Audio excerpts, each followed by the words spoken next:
Hi, everyone. This is the third session in our new series, the Philosophy Discussion Program. The series is called Coping with Reality. Can Philosophy Help? We will play a short video by John and Ronen Grunberg and then move on to the discussion. Tonight's topic is Critical Realism.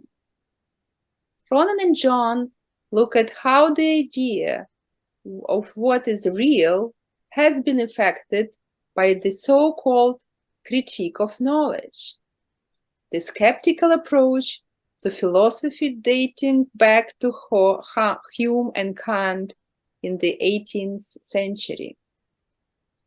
Ronan, can you play the video, please?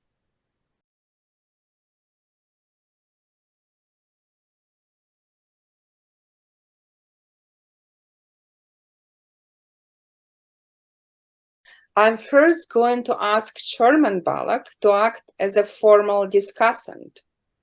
As mentioned in the video, Sherman has done a lot of work on the topic, particularly on the contribution of Lonergan. Over to you, Sherman. All right, thank you, Alla.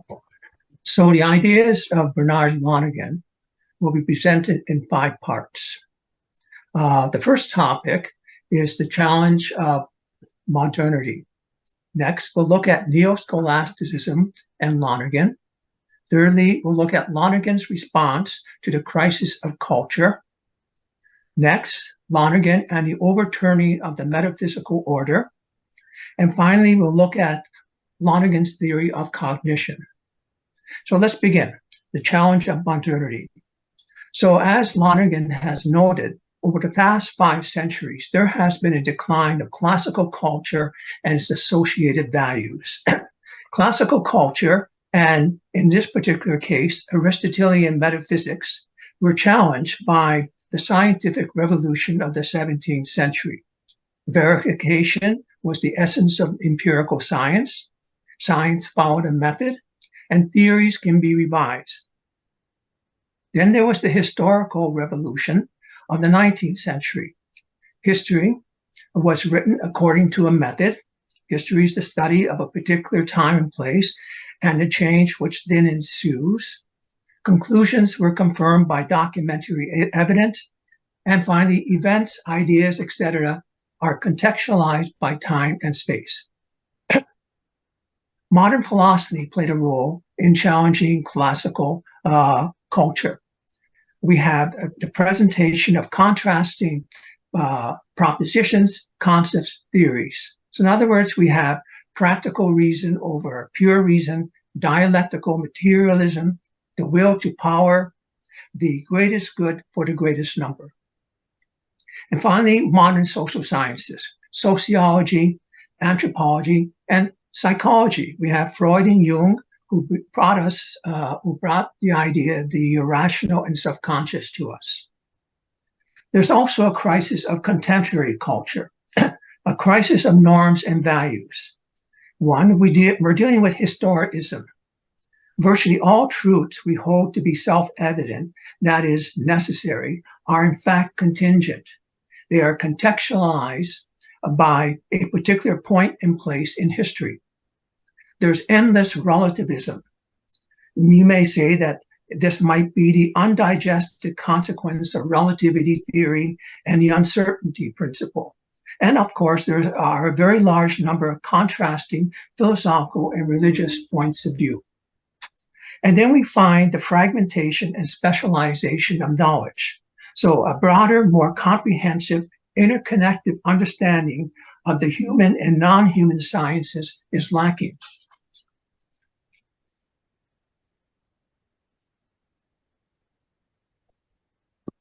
So neo-scholasticism and Lonergan. So as John mentioned, Pope Leo XIII in 1879 issued his encyclical letter, Aeternae Patris. It was an attempt to deal with modern secularism with a timeless unified theology that would provide a norm for universal church. The aim of the encyclical was to aid and advance the restoration of Christian philosophy, which the Pope believed had fallen into danger and disrepute by its adherence to modern trends in secular philosophy. It urged a return to the scholastic thinkers of the Middle Ages, especially St. Thomas Aquinas and the related philosophical system of Thomism. Pope Benedict XV in 1918 issued a new code of canon law. It imposed the study of Aquinas on all students of philosophy and theology. So we see a revival of St. Thomas's philosophical and theological system across the Catholic world. And John mentioned one of the most prominent figures, Etienne Gilson, but there are others such as Jacques Maritain and Father Joseph Marical. Lonergan was embedded in neo-scholasticism in Jesuit schools in Canada and England. He had to study by scholastic manuals, which stressed proof and certitude, but they did not stress understanding. It was just a manual. If someone has a question, you essentially parrot what's in the manual to the person who asked the question. Lonergan attended the Pontifical Gregorian University in Rome as a student and professor. So from 1933 to 1937, he spent 4 years of theological study. From 1938 to 1940, he did his doctoral studies. And then from 1953 to 1964, he was a professor of dogmatic theology. He would have continued, but he came down with cancer, so he had to return to Canada. He wrote 2 books about the doctrine of St. Thomas Aquinas.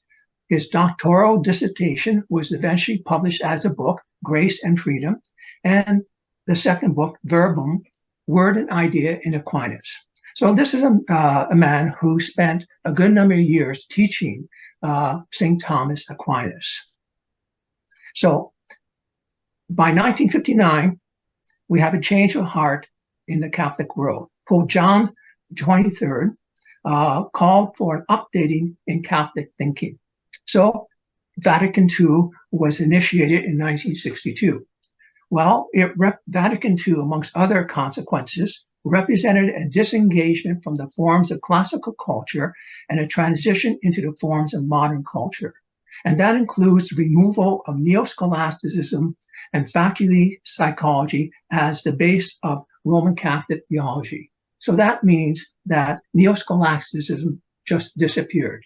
It was no longer a factor in Catholic theology. So what is Lonergan's response to the crisis of culture? Well, his answer is self-knowledge.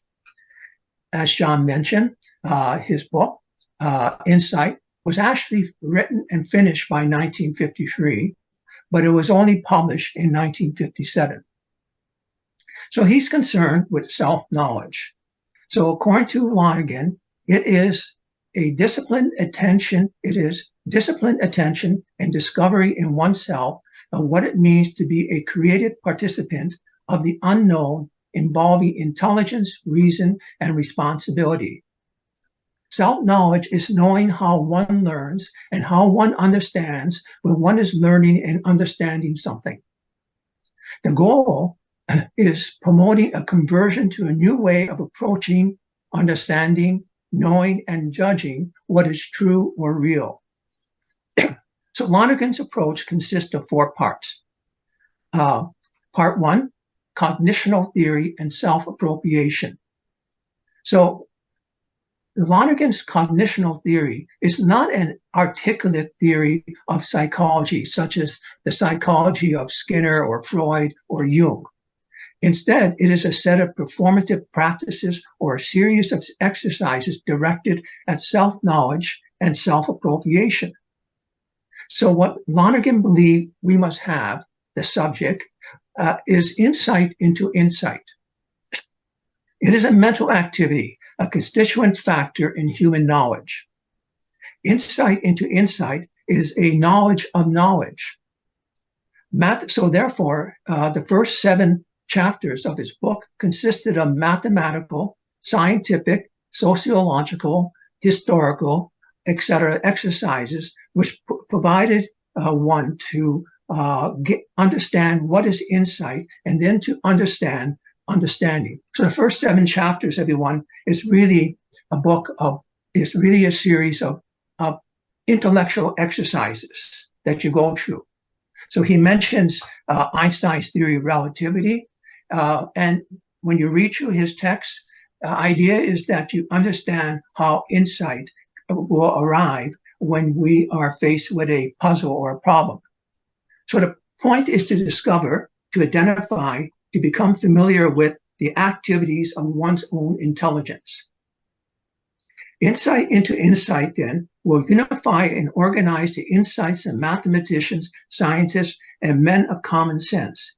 It seems to follow that insight into insight will yield a philosophy. So Lonergan is confronting this issue, this specialization of knowledge.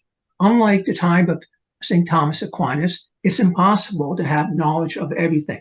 So instead of having knowledge of everything, one must understand how one must learn. So this way you can enter that field of knowledge and understand it. To attain this understanding is to attain self-appropriation, whereby one becomes present to oneself. So it's, you might say, metacognitive activity, and it can answer the following question: what am I doing when I am knowing? So that's the first 7 chapters of his book. The next deals with epistemology, and it works out the link between cognitive performance and objective knowledge. It states why performing the operations set forth in cognitional theory is knowing. It answers the question, why is doing that knowing? Next comes metaphysics. It sets out what we know when we perform cognitional operations. It answers the question, what do I know when I do it, when I think? And finally, he ends with existential ethics, because all this must lead to a certain end. And well, it begins with existential ethics begins when a person finds out for herself that she has to decide for herself as to what she is to do with her life. And that means she must have self-knowledge, and it would be more effective for her to have knowledge of knowledge. So the next point I'd like to deal with is Lonergan and the overturning of the metaphysical order. So the question is, why did Lonergan, in his own words, say, I turned everything upside down? And we can't forget that he was teaching at the Gregorian University. He was just down the street from the Pope. He was surrounded by neo-scholastics. So he's fully immersed in Aristotelian metaphysics and faculty psychology. None of these things were alien to him. Well, one change occurred when he wrote his book, Verbum, Word and Idea in Aquinas. So this is significant. According to Lonergan, the Aristotelian Thomist theory of abstraction is in fact psychological and not metaphysical. There's the inner word. It is expressed as an insight and is the product of understanding. St. Thomas Aquinas incorporated the ideas of St. Augustine into his Trinitarian theory. In other words, there's a Platonic element running through Thomas's ideas. So in the YouTube, in the video, the question was raised, why did Gilson not critique Lonergan? Perhaps this might be the answer. In North America, and particularly in the United States, a large number of the Jesuits were transcendental Thomists, and they were opposed to Gilson. And in the 1950s, the American Jesuits and Gilson had somewhat of a debate over this matter, whether Plato has a role in St. Thomas Aquinas' system. So my guess is Gilson just didn't have time to deal with an upstart like Lonergan. There were more important and weighty people to deal with. So Lonergan, when explaining, and finally, okay, and in order to explain Trinitarian theory, St. Thomas in fragments first provided an epistemology. So in other words, what Lonergan found was that implicitly, St. Thomas Aquinas already was flipping the order. And finally, Lonergan, when explaining Thomas's Trinitarian theory, needed to begin with psychological explanations rather than metaphysical categories.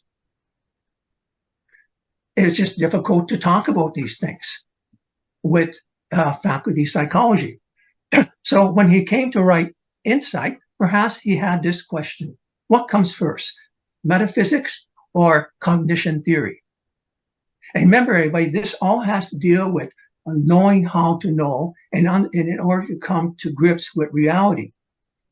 So if metaphysics comes first, which then structures the analysis of cognition, we would use the term soul. We wouldn't use the word subject or self. So the soul is a metaphysical postulate.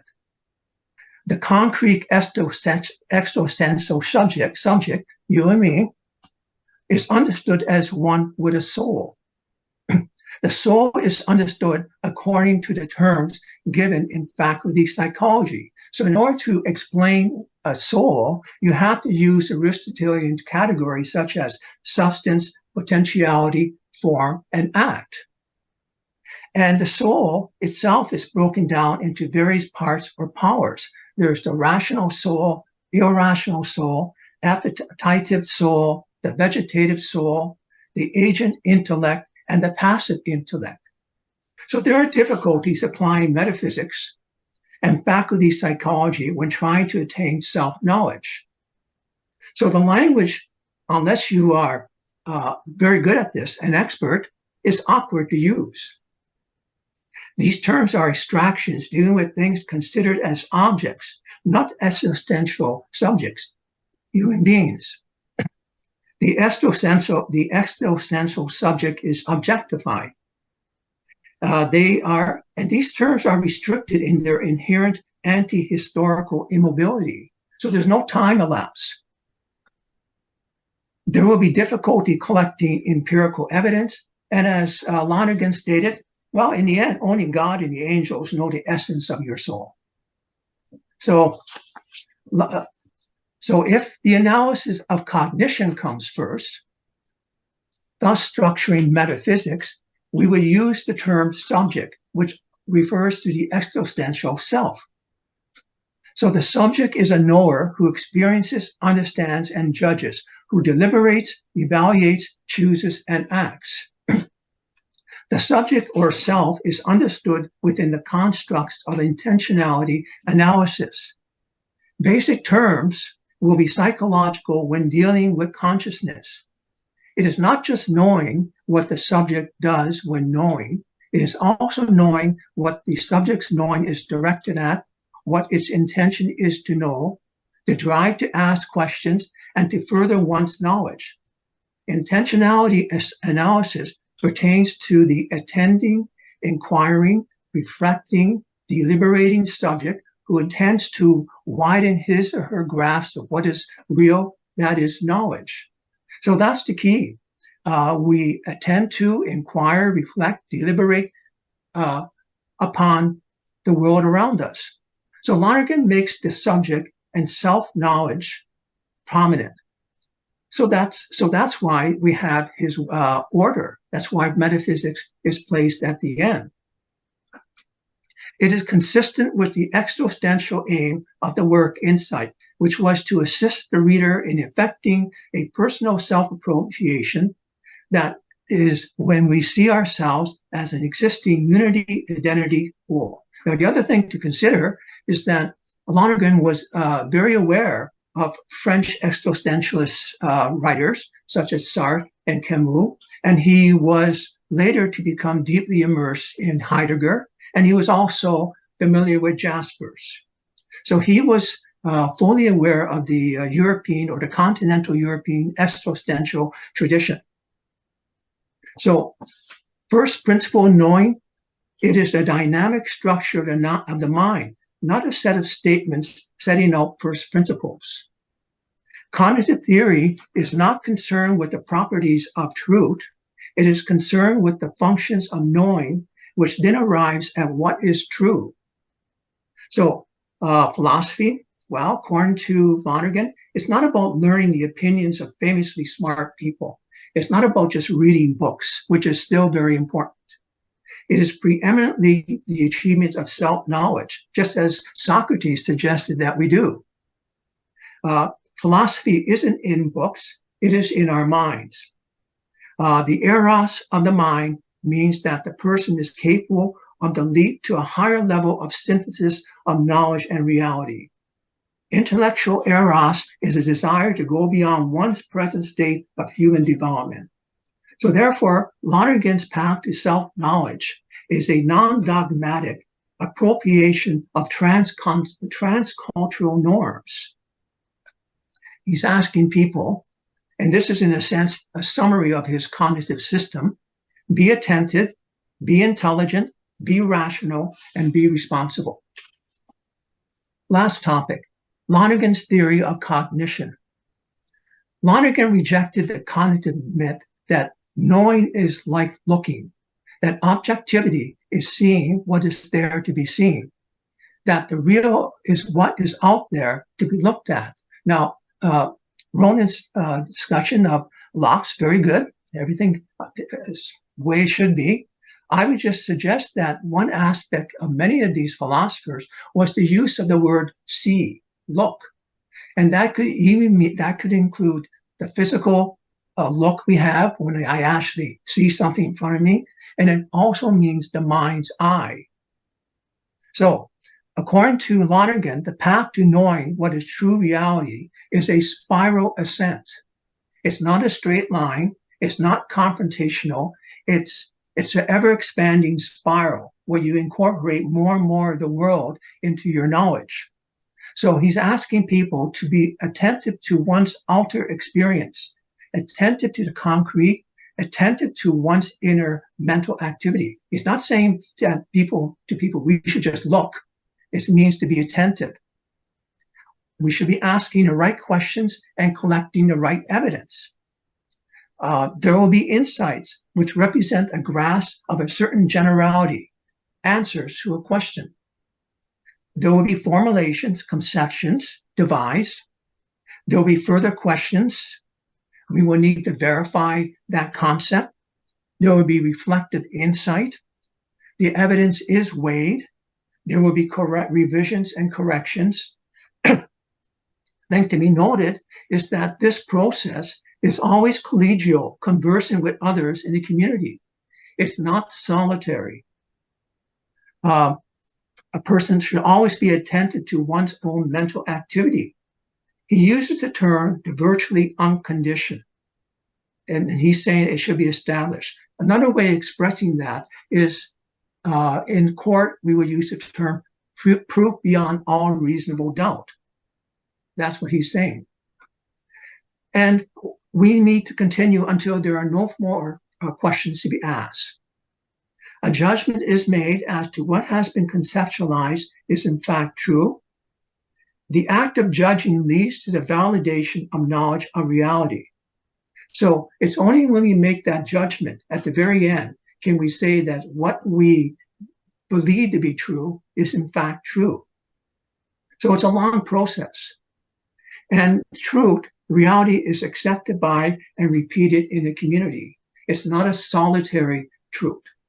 So what Lonergan calls for is intellectual conversion.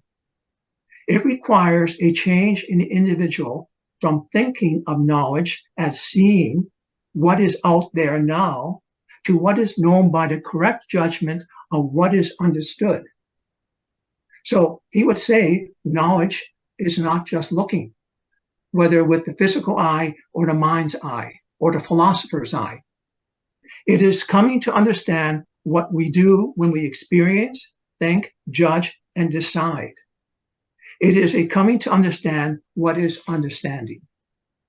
So that's my summary of an 800-page book, amongst other things.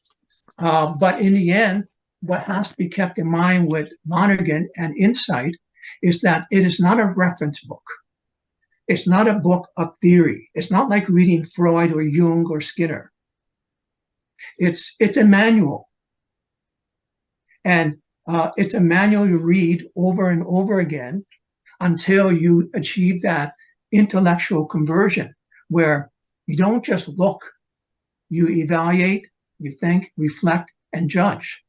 And then once you have considered the evidence, then you can say, that's true.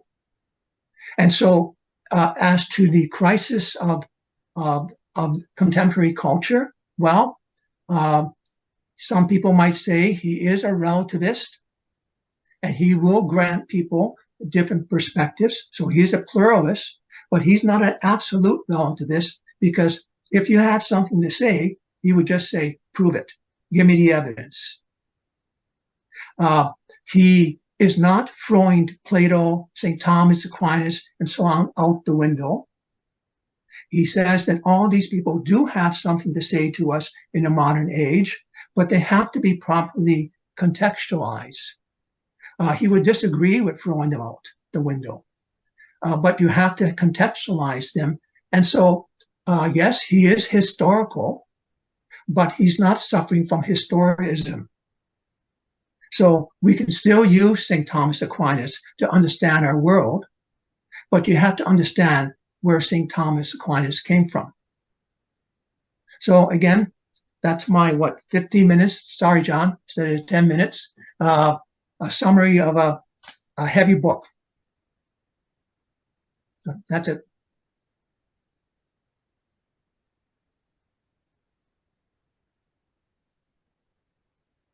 Your mic, Ala, you need to turn it on. Thank you, Ronen. Thank you, Sherman. That's really enlightening, and I had a huge interest what you just said. And Ronen, you have already put some questions for discussion on YouTube. Can you remind us? Yeah, okay. I do have some questions, but I think that given the esoteric nature of this subject and the multi-layered aspect of it, what I'm going to do before I even throw out any questions out to you guys is just open the floor for discussion, or have you maybe bring some ideas to the table. Anybody who has any thoughts on what has been said so far, feel free to speak.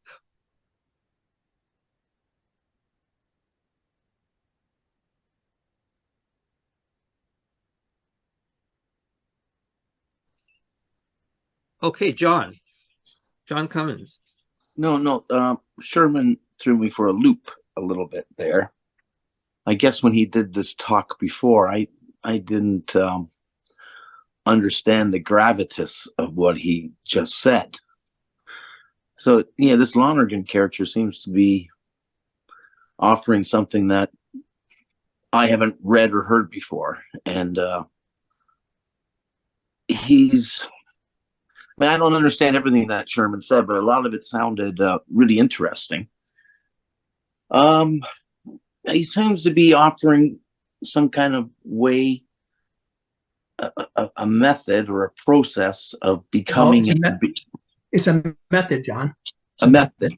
Okay, a method of becoming into being and becoming more knowledgeable. But that knowledge is not relativist. You said he's been accused of relativism, but it doesn't sound like that process. No. It's communitarian in a way that he wants it done through. It's not a solitary exercise. It's done in communitarian type principles. I guess kind of like the dialectic that Plato and them spoke of. Well, John, you're right too. There is a dialectic. It's not a Hegelian dialectic. Let's say it's conversant, it's discursive. It's when you and I throw ideas at each other and we discuss these issues. And in the end, the two of us will come to a better understanding of an issue. Yeah, it's not argumentative, really. It's really, it's a real conversation kind of to get somewhere.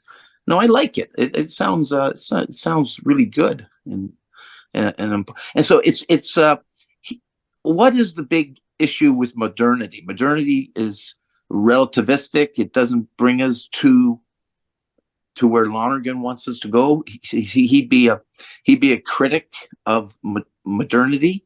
Well, and who are the philosophical thinkers that modernity represents? Is it Nietzsche? Is it like I'm just trying to, because he's not Aristotelian. He's kind of I don't know what the issue is with it's complicated. This conversant thing, I guess, it's maybe Aristotle and them were very solitary in their quest for truth.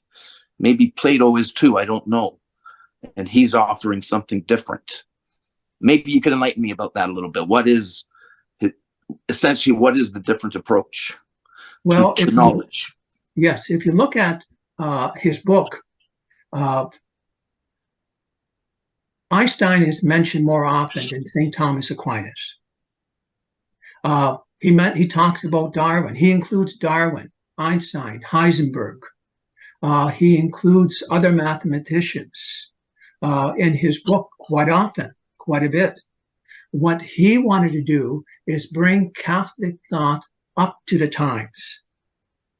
So rather than it being medieval, which was what Catholic theology was criticized as being 60 years ago or 70 years ago, he wanted it to be up to date. And so his exercises are totally modern.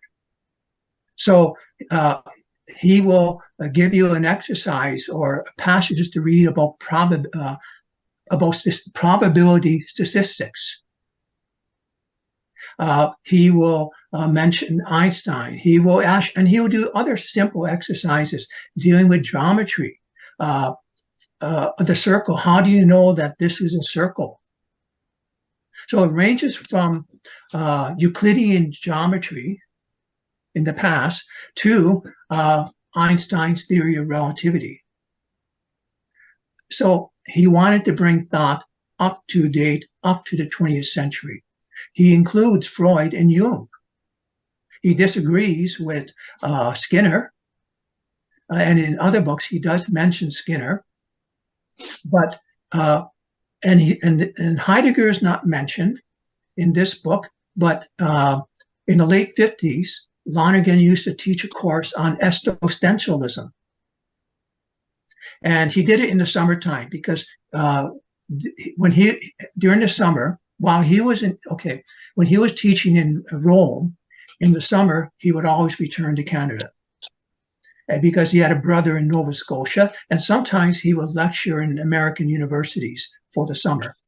So he taught a course, I think at Boston College in the 50s, on existentialism. So he compared and contrasted Heidegger with Sartre, and these people are atheists. Heidegger wrote a book which, from what I read the other night in one article, is probably the most powerful critique of St. Thomas Aquinas' ideas. So he was trying to bring a Catholic theology up to date. That's what which means that his book is mostly for Catholic and generally religious people, not for general public, correct? No. I would disagree with that. Okay. It is for it, even though he is a Catholic, and at the end he does talk about God. But in a sense, you can read this book of any religious persuasion. And the God that he talks about is not a Catholic God. So anybody, religious or non-religious, can read this book. So he talks about intellectual conversion, moral conversion, and religious conversion. Well, intellectual conversion is when you think before you look. You think first, and then you come up with an answer. Then there's moral conversion, and later there's religious conversion. So you don't have to go that far in his book if you have a particular point of view regarding religion. You could take the book as a way of achieving intellectual conversion. And so you see reality not just as what your eyes see, but what your mind judges to be true. So Sherman, it sounds like he's a synthesis of a lot of great ideas, and he's putting it into a method. And so, obviously, you're a huge fan. Have you used it in your own life to try to become more knowledgeable and to be able to discern things? Okay, John. So back in 1984, I bought the Globe and Mail, and I just checked the obituaries, and well, that's when Lonergan died. And there was a short article in the Globe about Lonergan. I thought, this is interesting.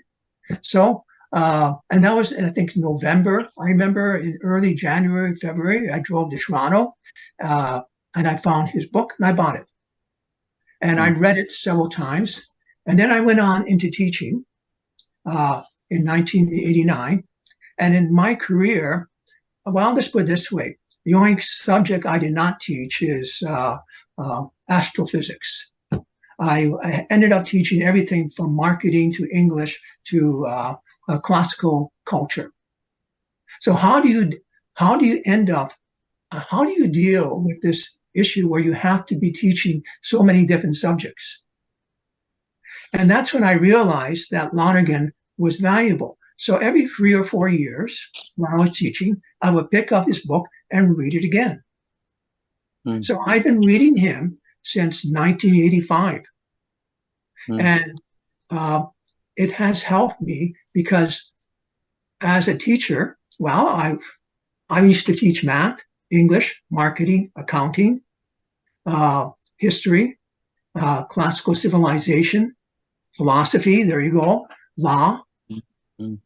And so the point of Lonergan is to know how you know, to learn how you learn. So see, the old synthesis of Aquinas where one person could, in a sense, wrap everything in the world in his hands is no longer there. So the only way you can get at it is maybe through the back door and just going into selected doors. So you thinking about math. So here, I'll be honest, I'm not a math person, but for a variety of reasons, I ended up teaching grade 9 and 10 math. So how do I come to grips with this? And really one reason was that if I don't teach math, then, well, I guess we'll have to transfer you to another high school.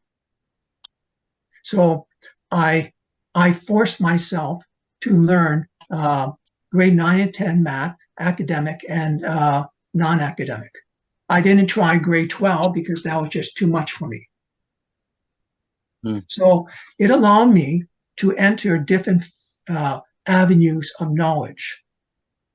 That's the whole point of this book.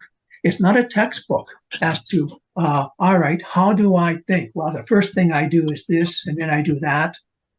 It's a process that you go through, and in the end, you start by insights. And insights, well, let's put it this way. I have a problem.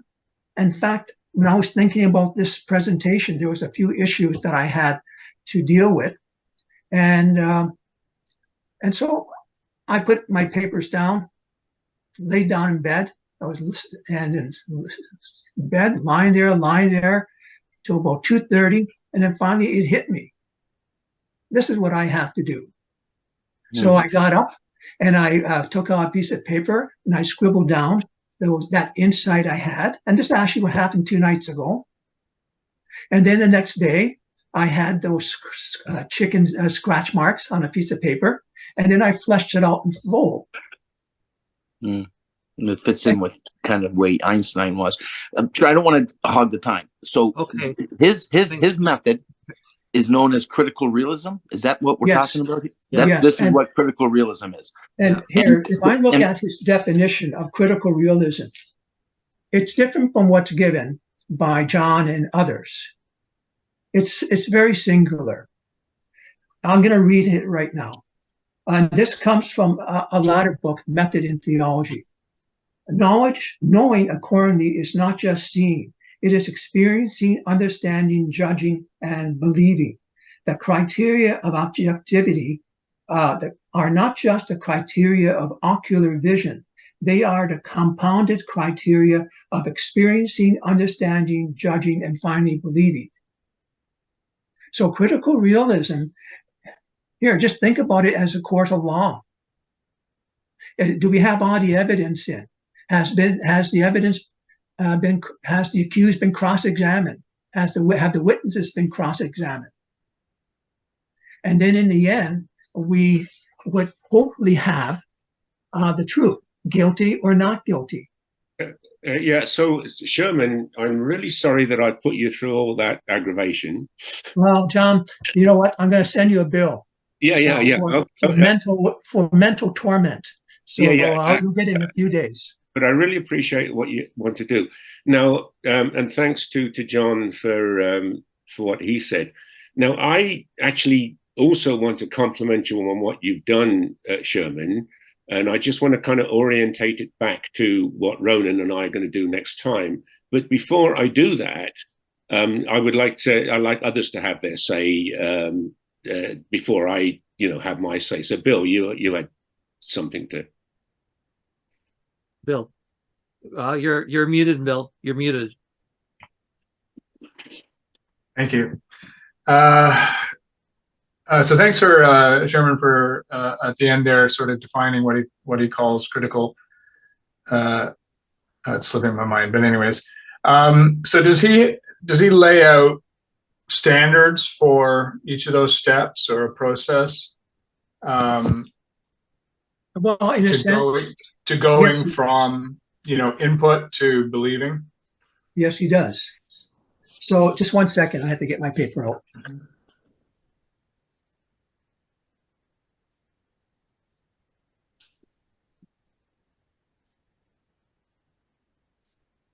So I gave you this information in a discursive, conversational form. In my earlier presentations, it's laid out in a more or less like a chart. But really, when you have your outer experiences where you are in contact with the empirical world, you will be collecting data, not just impressions that you see. That's the first thing. And then you would have questions as to why this is happening. And finally, you would have an insight as to what might be a reason for this occurrence. And then this insight is developed into a fuller concept.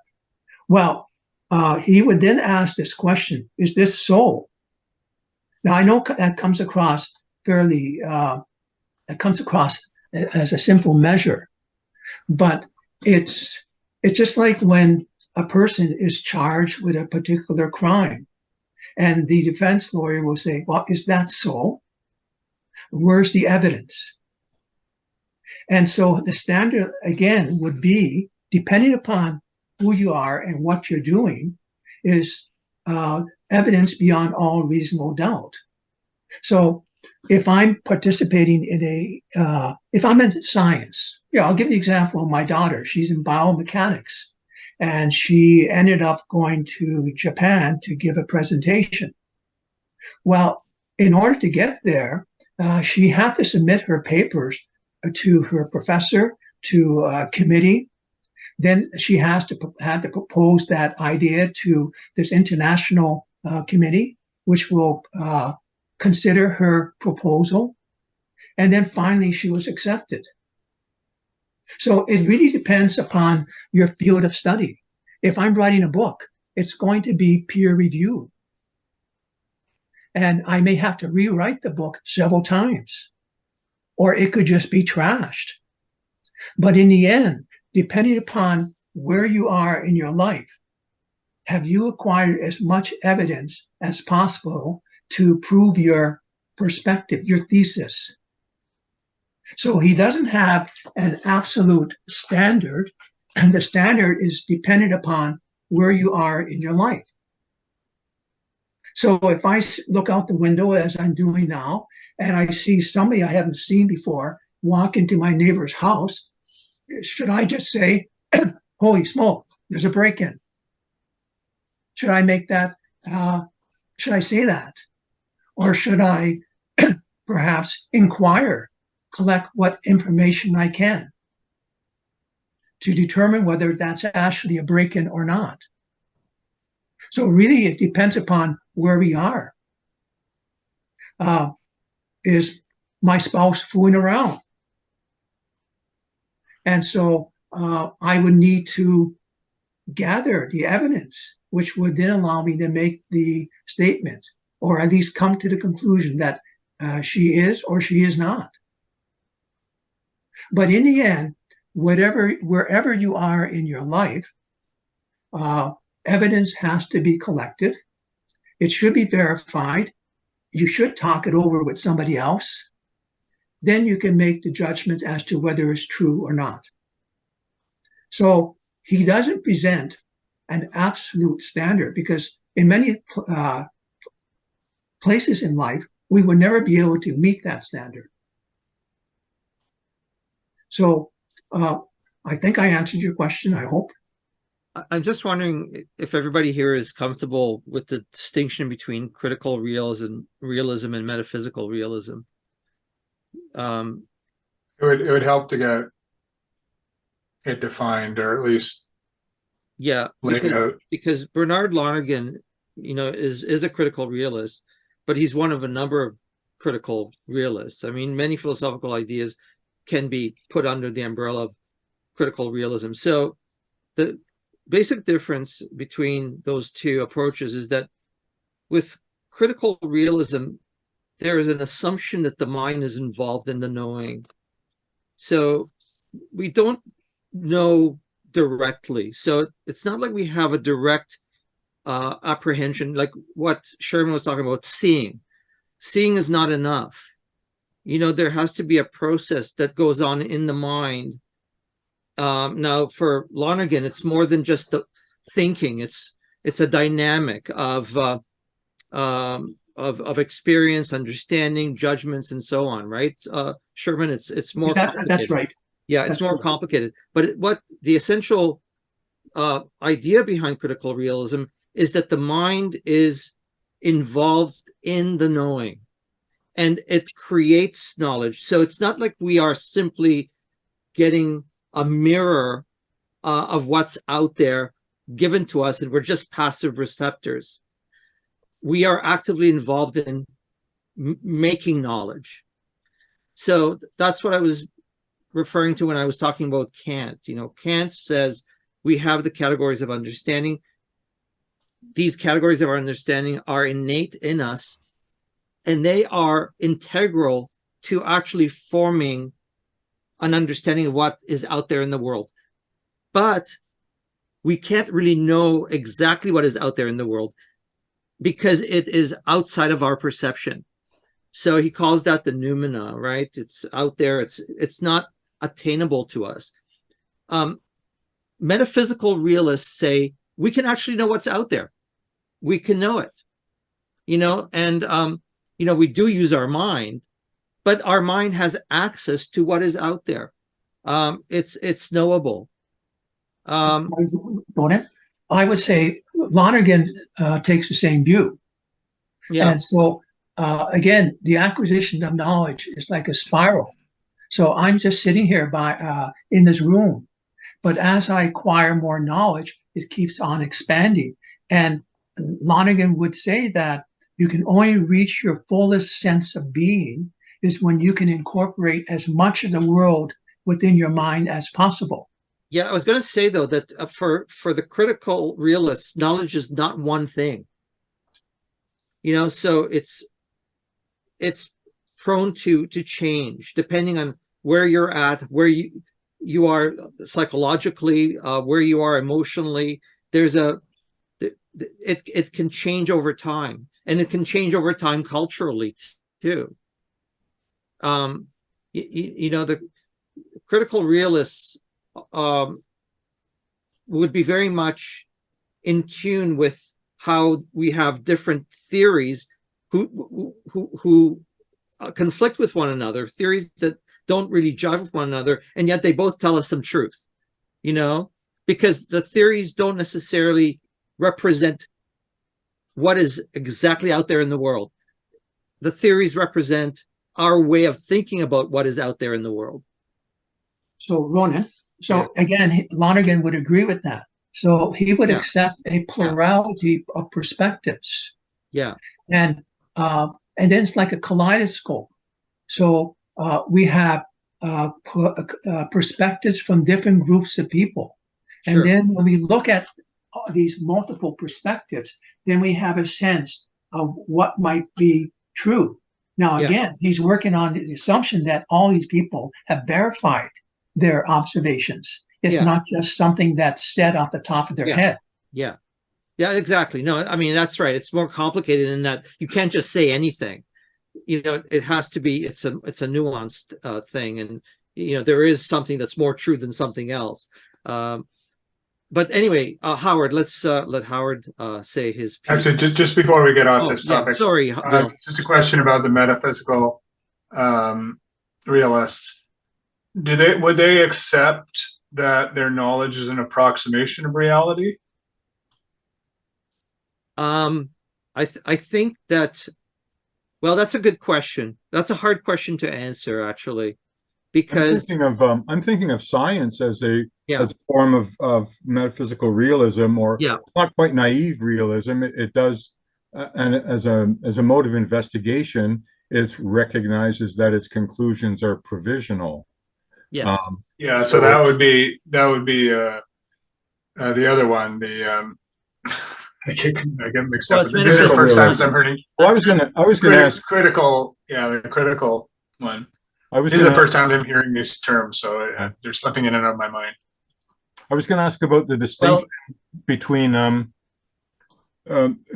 sort of the. It was my understanding, perhaps mistaken, that critical realism somehow synthesized or transcended or recalibrated, you know, what we called last time the epistemological turn in philosophy, or the linguistic turn in philosophy, or social constructivism. So, like prior to, you know, the last round of discussion, I had a chart with, you know, with 3 columns. One was metaphysical realism. The second column was like the epistemological turn or the linguistic turn, and even social constructivism. And then in the third column, I had sort of critical realism. So maybe my construction of the chart is based on a misunderstanding, but you answered the question about the relationship between the first item in my chart, metaphysical realism, and critical realism.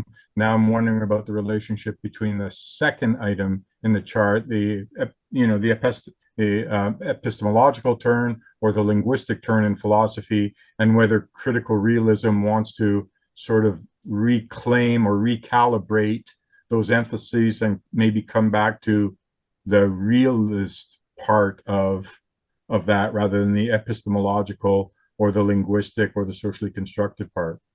Does that make sense? My question. Yeah, well, I think that with critical realism, the important thing is there is that, given that the mind has a significant impact on what we know, linguistics becomes very important, you know, because we in a way construct knowledge, and we participate in the construction of knowledge. It's not just given to us from outside and we are passively accepting it. So we go beyond observation, and that's key. I mean, Sherman discussed that. We are actively involved in making knowledge. Now, metaphysical realism would argue with that to some extent, although I would say that even with metaphysical realism, there are still judgments involved in terms of recognizing and understanding what it is that we see. So the big difference, I think, between the two is that with critical realism, there is an underlying assumption that we can't actually know exactly what is out there. It's just not possible for us to know the thing in itself. Metaphysical realists say that it is possible. Lonergan uses the term virtually unconditioned. So in other words, when we think about virtually, it means almost. And unconditioned means, well, there's no other questions left to be asked. So in other words, it's 99% true. Yeah. No, I hear you. I understand exactly what you're saying. And referring to Bill's point, yes, it is in a sense provisional. Yeah. It's the best answer we can give these days in our historical era. Right. But to have absolute knowledge, the God's eye, where we look down upon the earth and then see everything, that's impossible. Yeah, except that, in contemporary science, I mean, I think it's more kind of the simplified approach to science. There's a culturally an assumption that what science gives us is knowledge of what is actually out there, that it mirrors reality.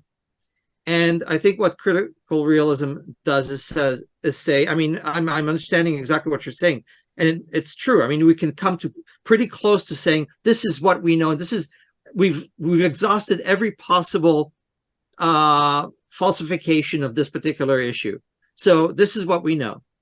But it's still provisional. We still have to accept that we may not know the thing in itself as it actually is out there. But it's the best that we have. So that's why he would use statistics. So let's say if we have to take a prescription drug, we're always given a warning that 1 out of a million people will suffer side effects from this particular drug.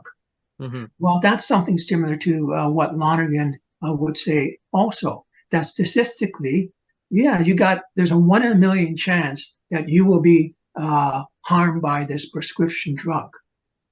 The other 999 people will be fine.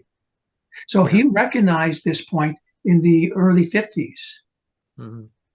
And to have absolute certainty, and this goes back to Heisenberg and the uncertainty principle. We don't have that absolute certainty. Mm-hmm. Well, absolute's a high bar, right? We know at what temperature water boils, and I know if that planes do fly, et cetera, et cetera. So, I mean, the laws of physics are fairly reliable in terms of helping us navigate and understand let's say the natural laws that are out there. They're not completely, our own consciousness and our own, let's say, where we decide to politically allocate our science resource dollars, those affect the types of knowledge that we're pursuing. But there's a lot that's fairly reliable about the scientific knowledge that we have. And some fields are more, the knowledge is more provisional or more contingent than others, or some scientific principles. I would also say, Howard, that knowledge is what works. I mean, for the critical realist, knowledge is what works. If it works, it's knowledge. Even if it doesn't actually reflect what's out there, it works. So, we have Newtonian physics and we have Einsteinian physics. They both work. Even though they don't really jive with one another, they work. And so it's knowledge. They're both knowledge. But one is an approximation of the other in that particular case, right? Yeah, that's a good example where, for 300 years we had these laws of motion, Newtonian laws, and then we started to see cracks in it. Exactly. And Einstein came up with, another way of thinking about it, and it covers more cases, more environments than Newtonian. So you're correct in saying, when I roll, when I drive a car, that's Newtonian physics, because I'm not getting anywhere near the speed of light. But if I'm accelerating, if I'm doing GPS satellites, then I got to deal with, then I'm at a level where I need to deal with the fact that Newtonian physics is not as precise in extreme cases as Einstein. The point is that they're both considered knowledge. They're both knowledge, and so like quantum. Absolutely, absolutely. Quantum physics is not. It doesn't jive with Einsteinian physics. They're both knowledge still. Yeah, absolutely. They give us knowledge about different parts of experience. And I would just add to, I think it was Howard was talking about science. Forgive me if I'm blaming you for something here, Howard, incorrectly, but about physics, we can say, you know, we know this to be very true, but that's actually not the way a scientist would put it. They would put it, we don't have any evidence to show us that this isn't accurate. So like the black swan, the famous black swan thing, right? Like you can collect as many white swans as you want. That's not proof that there's no black swans out there, because one black swan will refute your argument. So all you can say is we don't have any evidence that swans aren't ever, sorry, we don't have any evidence that swans. All swans are white. Always, thank you. I'm stumbling with English now. But yeah, exactly. But we're open to that evidence potentially showing up. Yeah, the key in science is not to prove; it's to disprove. I mean, it's falsification. Yeah, it's false. That's the whole falsification thing. Yeah. Henry. I just want to say that I always pay more attention to questions than to answers, because I believe questions are more valuable than the answers. But this is a different story. I just want to ask you, Ronen, maybe you can help me to understand what's the difference between critical realism and critical thinking. Well, I have my own idea, but Sherman has mentioned that the part of critical realism is to question things and then get proof and then to understand the underlying foundation under certain events. So basically to come up with a clear understanding of why things happen and what's behind this. This is why I came to the question. So what's the difference between critical realism and critical thinking? Because to me, it's a different thing, but I would love to hear it. Thank you. I'm going to use Immanuel Kant to answer your question. So for Kant, the mind goes through a certain dynamic of processing information, the noumena. The way we do it is not conscious. The mind just works that way. So when we are experiencing things and we try to make sense of experience, the categories of perception are in the mind, and they are critical in the sense that they are shaping the world out there. But we don't do it necessarily consciously. It's just we do it intuitively. It's a form of intuition that, you know, there is space, there is time, there is stuff in space that interact with one another. We can think about it critically, but Kant says it's not that we necessarily think about it critically all the time or consciously.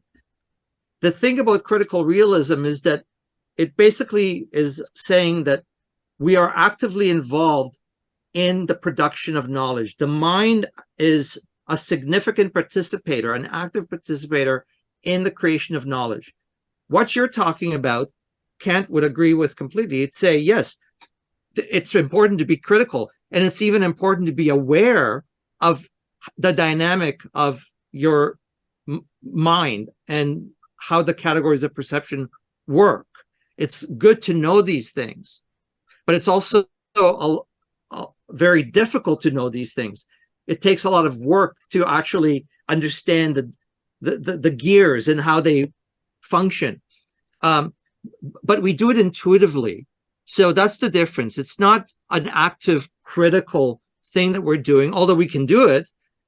A critical realist says that knowledge comes to us almost by way of intuition, because the mind is processing things. It's just doing it. It's part of who we are. Right. That's I believe the main thing is critical thinking is based on an empirical foundation, while the critical realism is probably grounded metaphysics. And Henry, maybe I can answer your question this way. Critical thinking and critical realism are similar in a sense that both are a method. And The only difference, though, it might be that if someone says that I am a critical thinker, Lonergan would say, all right, are you just critical by your eyes, or are you critical by your mind? But in a sense, both are similar because they are methodologies. They're not metaphysics. They're not based upon logic. They're based upon a method by which you go about to verify that something is true. So, my understanding is critical thinking is I would say, as I mentioned before, it's based on the empirical foundation. So critical thinking, I question things and give me the proof that this is right and this is wrong. So based on my understanding of this particular proof, I need the evidence. It's very empirical. It's physical, critical thinking. What the critical realism, I accept things based on my senses. However, I understand that it might not be correct, because as Kant has mentioned, that things in themselves might be different. But I have no choice. I have my senses to operate in this world, and I have my mind to use it, and I have no other option to go beyond this. So therefore, I assume that this is what I sense, this is what I see, this is what I understand is correct. Also, at the same time, I understand it might not be correct, because it can be beyond my understanding of things. While critical thinking is very fact-based. This is what it is. Okay, you tell me something, and I'm not supposed to believe it until I get a proof of this. Or I read something, and it doesn't mean to be true until I get it proved. This is how I see it. Well, Lonergan would agree with you, because that's the way you should proceed. To ask lots of questions and then demand proof. Thank you, Sherman and Henry. I'm going to go to Rick, who has been waiting patiently. Hi, Ronen. First of all, my leaning on this is towards the metaphysical realist, because I have a lot of problems with accepting that reality is a subjective experience.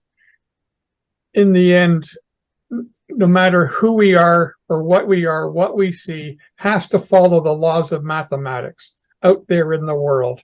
There is nothing that is not mathematical in the world out there. If I throw a stone in the air, it's going to describe a parabola, no matter whether I throw it or John throws it or you throw it. It will always follow a parabola.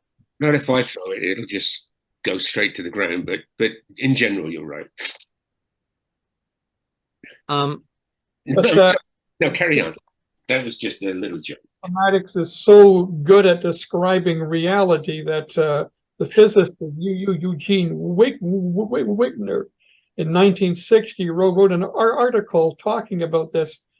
He says it's unreasonable how effective mathematics is in describing the world, because why does it do so? So yeah, look at that. You have to realize there's no magic in this world. There is reality, and it's the same for everyone. And if we don't have a problem we can't solve with mathematics, it's because we don't know the math well enough yet. And there is problems like that, like a flow of water through a pipe. If you do it in two dimensions, the math works out great. Once you switch to 3 dimensions, it all falls apart. The equations all fall apart in extreme conditions, and there's $1 million prize for the person that figures it out. So, yeah. I hear you, Rick. I don't. If I can say, I mean, I know that this is like it's a difficult thing, because I don't think that the critical realists actually say that the world is subjective, or that, you know, it's the experience we have of the world is subjective. Immanuel Kant does not say that it's subjective. What Immanuel Kant is trying to do is figure out the limits of knowledge, and he would be in complete agreement with you with regards to how mathematics give us an understanding of the world. But the big difference is that for Kant, mathematics is something that exists in the mind. It's not something that exists in the world. We see it in the world because we project it onto the world, not because it is innately in the world.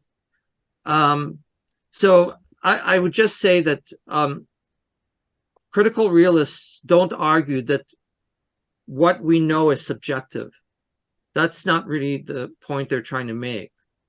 It is subjective insofar as we can know things.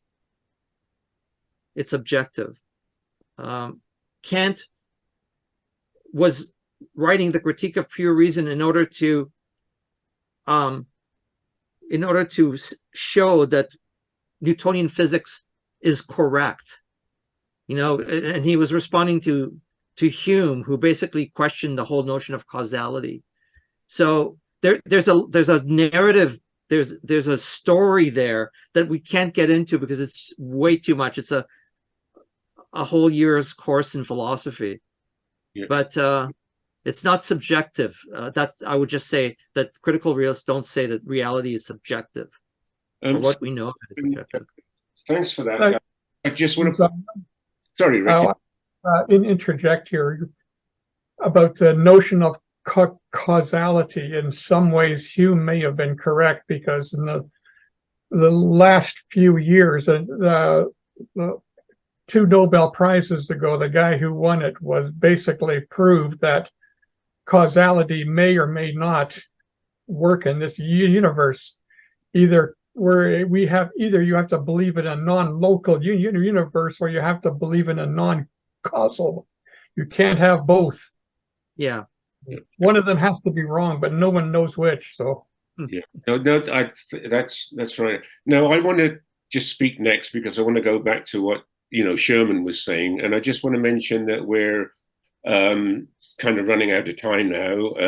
So once I've said something, the next two, I guess, are Bill and John. Yeah, and we have to limit them for maximum 2 minutes, probably. Yeah, well, John has the last word as always. Yeah. Okay, that's a tradition, right? I just want to compliment Sherman on what he did. I thought that was excellent, Sherman. So thank you very much. Interestingly enough, in the second half of this, which we're going to do on December the 7th, Ronen and I are going to discuss both Gilson and Lonergan. So in a sense, you very nicely set us up, you know, for that discussion of Gilson and Lonergan. I just want to mention something about the timing of the books. Very interested, Sherman, in what you said about the timing of the books. That Lonergan's book was finished by 1953. Correct. Yeah. Well, you see, that validates what I said, that both of the magna opera of those two scholars, Gilson and Lonergan, were composed in Toronto. They were, but yeah. they John, ever since you proposed this point several years ago, I've been looking for contact. Yeah. And it seems that there was never any contact. Oh, no, I agree with that. I don't want to go off down that. I just made the statement that the Magna Opera, 1952 and 1953, were composed in Toronto. The problem for me was that Lonergan's book wasn't published until 57. So what I said was true. These are two Toronto books, whether they had contact or not. Yeah. The other point that I want to make, though, is that the debunking of critical realism to Gilson's satisfaction took place in the 1930s, in his two books in the 1930s, one of which was suppressed because it was so controversial. that's getting the retaliation in first, rather than the being, the being in some philosophers. Okay, the basic premise of this, and guys, we're going to have more of the same next time, and then there's going to be another one talking about metaphysical realism per se the time after that. So lots of opportunity. But the underlying premise is that the religious debate, if I can call it such, which took place which was Toronto-ish anyway, let's put it that way, which Sherman was talking about. The premise is that all of the things that were discussed in that debate prefigured the secular debate at Cambridge University with Tony Lawson, at UCL with Bhaskar,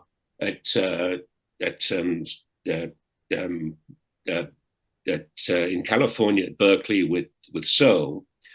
All the same issues were undertaken. Bhaskar and Lawson used the term transcendental, very frequently. The only thing I would say about that, and I'll just leave you with that, and then on to Bill and John, is that the roles are reversed. Like the critical realists are the sort of in the secular world are the old guys. They were popular in the 80s and 90s.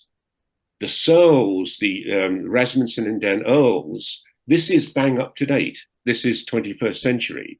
So in a sense, Rick, the wheel has come round to you. You sort of, like the other premise was that the old medical theorists were the sort of old guys and out of date or whatever, and that the critical realists were up to date. In the secular debate, the roles are reversed. You have Bhaskar, Lawson, then you have Searle and the others in the early 21st century, the realist turn. I just find that quite interesting.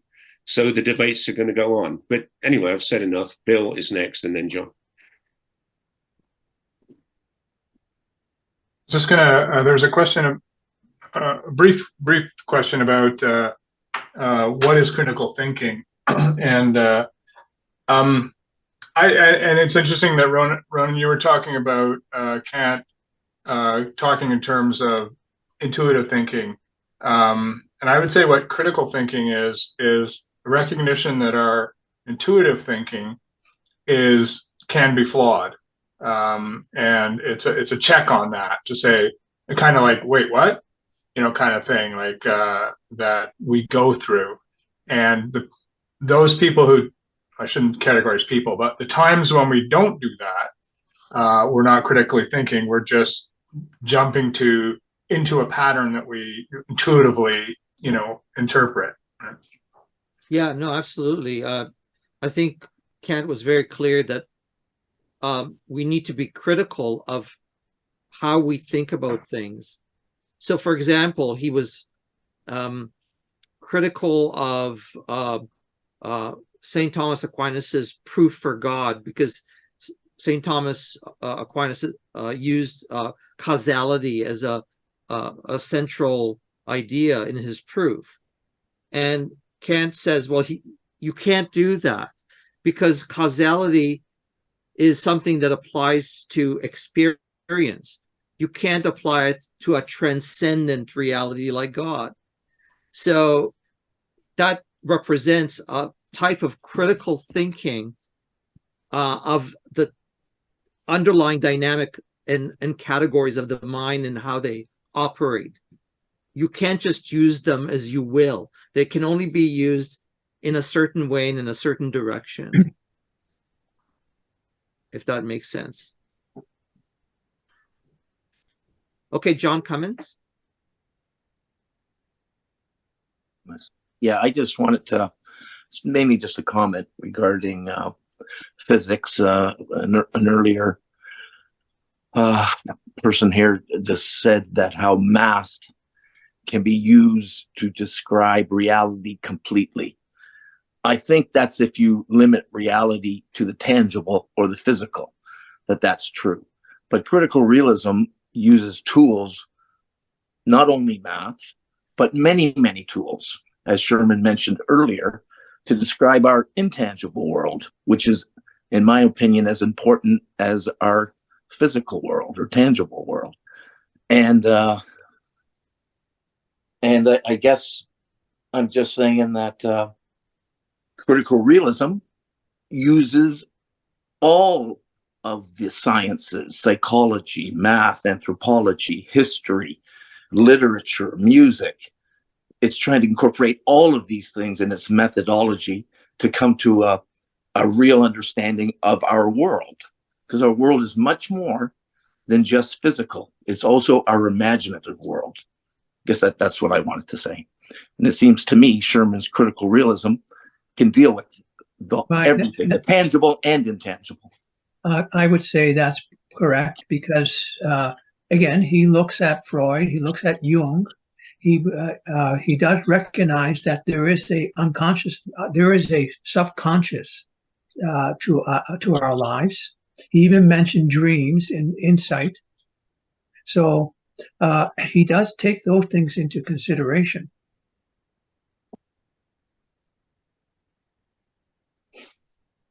Great. Henry. In terms of critical realism, I'd like to add that it's just listening to different opinions. I would just to summarize that critical realism accepts all that we can interpret using our senses, our mind, and then tells, yeah, absolutely, everything is wonderful.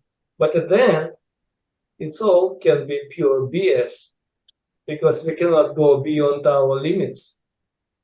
So this is what we have, and we're going to use it. But again, doesn't mean this is true. This is my understanding of critical realism. Because, well, that is the point of the word critical. Because if you look at the term critical realism, the first part contradicts the other. The critical and realism, they're contradictory. Yeah. Okay. I mean, anybody else want to respond to that? I think for critical realists, it's true insofar as it's consistent, and it's something that is practical. It can actually help us navigate through reality. So it's knowledge in that way. It's true because it works and it makes sense. There's no contradiction there. So it does what it's meant to do. Einstein's theory works, and so we use it. Newtonian theory works, so we use it. Quantum theory works, so we use it. Right, but what I'm saying is contradiction because the point critical and the realism implies that this is real. This is what it is. It cannot be otherwise because it's reality. Critical just criticizes this kind of reality and says, yeah, maybe not, and the big chance that it's not. This is what I mean. Because you cannot criticize reality. Reality is ideal because it's reality.